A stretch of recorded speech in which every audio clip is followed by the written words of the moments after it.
In Denver, 2 Sexy Pizza locations, along with the Denver Neighborhood Social Consumption Committee and Initiative 300 proponents filed a suit against the Colorado Department of Revenue last week after the Liquor Enforcement Division, part of the Colorado Department of Revenue, passed Regulation 47-900E, which makes it illegal to mix marijuana and alcohol within the same businesses.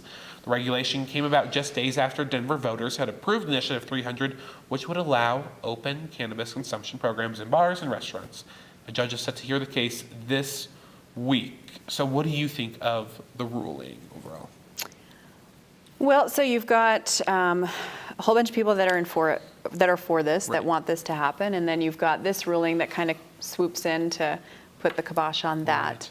So it's that fine line of listening to the people versus maybe somebody else's agenda or a different take on that. I think we're seeing that in a lot of other areas, but in this one specifically, I personally don't really want people smoking weed in the pizza place that I'm having dinner, Right. So that's me personally as a diner, as a patron, I think that poses some interesting, I don't like regular cigarette use, Yeah. Well, and I think it depends on what the restaurant wants their brand to be. Yeah. If that's how they become known, then I think Yeah.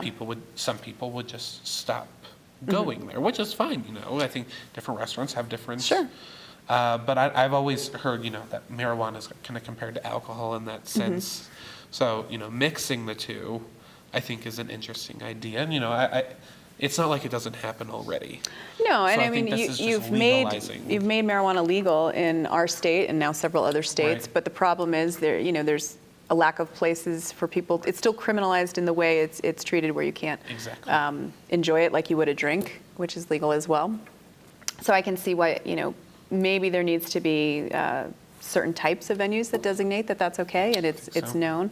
The pizza chain, I think that's a little different because I've actually been to Sexy Pizza. I like their pizza. I've taken my daughter because in the daytime for lunch. So I don't know if it's just going to be an all the time thing, if this is Yeah. something they would do at night. After 9, after Maybe, dark. maybe after a certain period of time, when maybe families aren't there as well. So that's kind of my two And cents. just thinking from like a management standpoint, like that's going to be an interesting, selling alcohol is one thing, but now selling alcohol and marijuana.